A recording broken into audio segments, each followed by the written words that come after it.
Hello YouTube, Uzair here. Today I'm going to be showing you how to use masks in Figma.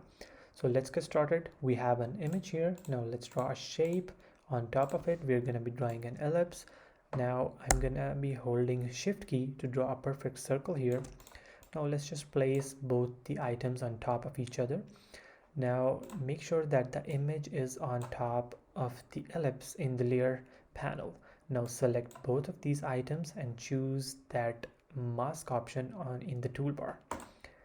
Yeah, now here you can see that image is not perfectly centered in the shape, so we can easily edit that. Both of these mask group items can be edited independently. Let's just choose an image and we can resize it as per our need. We can also resize the ellipse as per our need as well.